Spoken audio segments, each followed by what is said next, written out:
యేసు రక్తమే జయం పరిచర్య. Praise the lord. జనవరి 3వ తేదీ 2024. ఈరోజు దేవుని వాక్యము.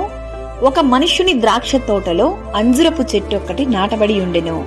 అతడు దాని పండ్లు వెదక వచ్చినప్పుడు ఏమీ దొరకలేదు గనుక అతడు, ఇదిగో 3 ఏండ్ల నుండి నేను ఈ అంజురపు చెట్టున పండ్లను వెదకవచ్చుచున్నాను గాని ఏమీ దొరకలేదు, దీనిని నరికివేయుము, దీని వలన ఈ భూమియు ఏల వ్యర్థమైపోవలెనని ద్రాక్ష తోటమాలితో చెప్పెను.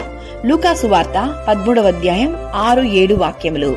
అవును క్రీస్తునందు ప్రియులారా, ఈ ఉపమానం ద్వారా ఈరోజు దేవుడు మనతో మాట్లాడుతున్నాడు. ఒక మనుషుని ద్రాక్ష తోటలో అంజురపు చెట్టు ఒకటి ఫలింపకపోయిన ఎడల 3 ఏండ్ల నుండి దాని ఫలము కొరకు ఎదురు చూస్తూ ఉండెను. అది ఫలించినా సరి, లేని ఎడల నరికించి వేయమని అతనితో చెప్పెను. ఈరోజు ఈ వాక్యం వింటున్న ప్రియ సహోదరి సహోదరులారా, మనలో ఉన్న ప్రతి పాపము కూడా ఆ ఫలింపని చెట్టు వంటిదే. మనలో ఉన్నటువంటి ప్రతి పాపం, జన్మ స్వభావం, చెడు అలవాట్లు, అపరిశుద్ధమైనటువంటి జీవితం నుండి ఈ రోజే విడుదల పొందుకొని పరిశుద్ధంగా జీవించదము.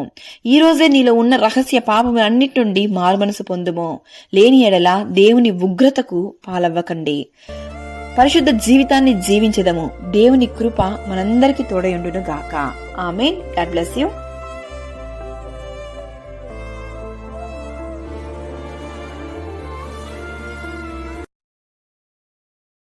Download ShareChat.